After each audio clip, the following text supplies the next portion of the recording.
زه مختر روان د غټ اختر باره کې مې لیکلی دی بخښنه غواړم که څه غلطي پکې وشوله د نظم عنوان دی زما په غوښو دې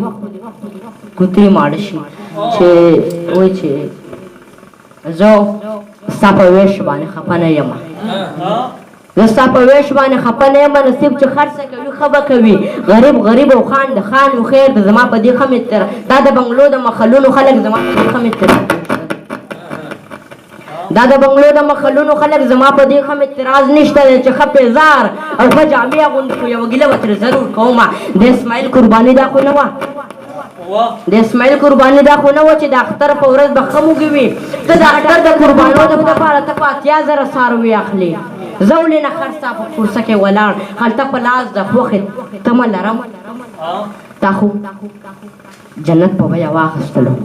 نواز مومند صاحب تا خو جنت په بیه واخیستلو ستا په پیسو ډېر ثوابونه کېږي خو زه حیران په دې خبره یم ستا د چمړو د اړوګو ثواب زه په خلطه کې ښه خوشحاله یوسم چې ستا شتمن مېلمانه تاله راځي هغوی له غوښې کبابونه کوي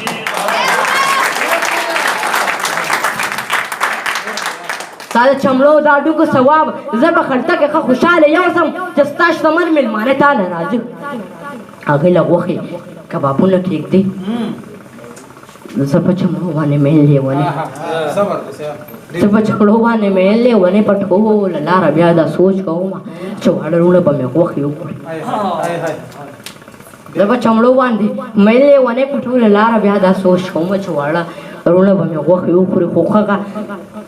غوښې خلک سپو ته اچوي او هغه هډوکې خلک پیشو ته اچوي سرمنه ورکړي د جومات په نامه سرمنه ورکړي د جومات په نامه بیا یې ملا صاحب تعریفونه کوي ستا د سخا ډېر صفتونه کوي زما خو سترګې غټ اختر ته وي بس چې زه به سرې غوښې اختر کې خورم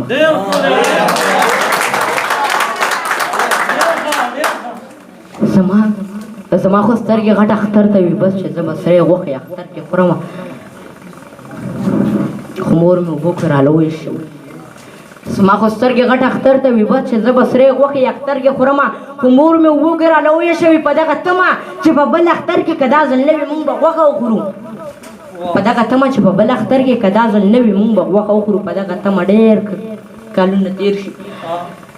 شو مونږ د سرې غوښې مخ ونه لیدو ستا قرباني د خدای قبوله کړي خو محبوبه مونږ دې پې نه غولوي دې که جنت ته ځه خو لاړ دې شي خیر زما په غوښو دې کوترې ماړه شي زما په غوښو